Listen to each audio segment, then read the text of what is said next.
Until the late 19th century, roughly one ship was lost at sea every day. At that time, pirates were often blamed for these losses. Even though the number of lost ships has decreased with the developments in maritime technology and the use of new technologies, it still continues to be an important problem. The cause of these disappearances is still unknown, and some blame killing waves for it. These waves were once considered a myth because the behavior of regular wind-driven waves was often predictable and gradual, but lethal waves were different. They suddenly increase in size and speed, making them an invincible force at sea. Some scientists still consider the existence of lethal waves unlikely, estimating that they occur every 10,000 years, but sailors have reported sightings of these waves, leading some to believe they are not as rare as previously thought. The first recorded evidence of these rogue waves was a photograph of a tanker badly damaged by such a wave in the 1980s. Despite this documented evidence, the scientific community is skeptical of the existence of lethal waves. It wasn't until 1995 that researchers finally uncovered some clues about these deadly waves, but the mystery still remains. The North Sea between Scotland and Norway was the site of an oil rig when suddenly a big wave hit.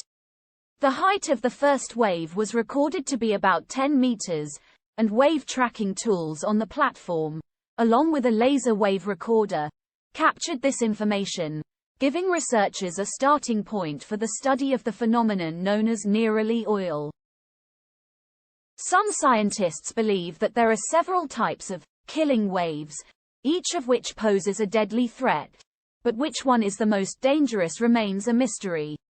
One type of lethal wave is a wall of water that can unexpectedly strike ships even in a relatively calm state and quickly flood the upper deck and pierce a cargo hold, making it deadly for most ships.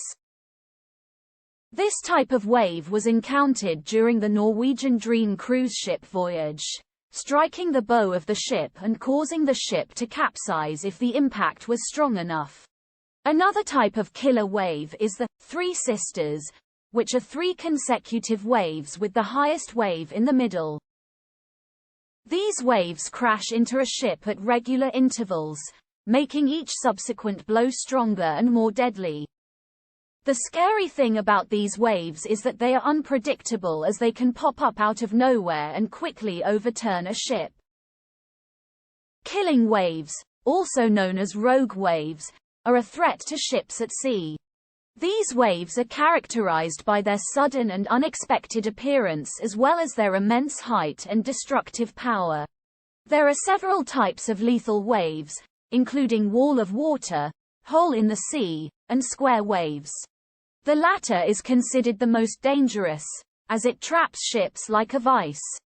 Despite the danger posed by these waves, predicting their formation is still a challenge for scientists. An international project called Max Wave was launched to study killer waves and develop technologies that can detect their presence. The project uses satellite imagery and other techniques to analyze the frequency and location of these waves.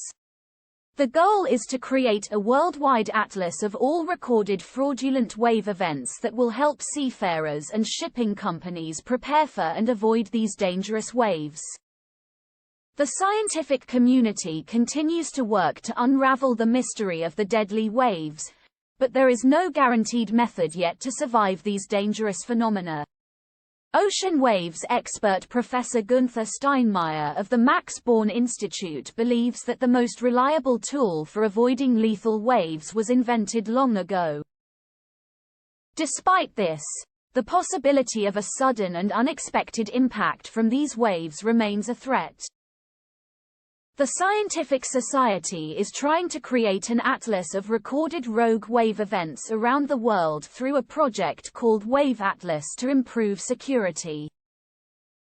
This atlas will help determine the safest routes for ships, but the calculations of the project cannot guarantee complete accuracy.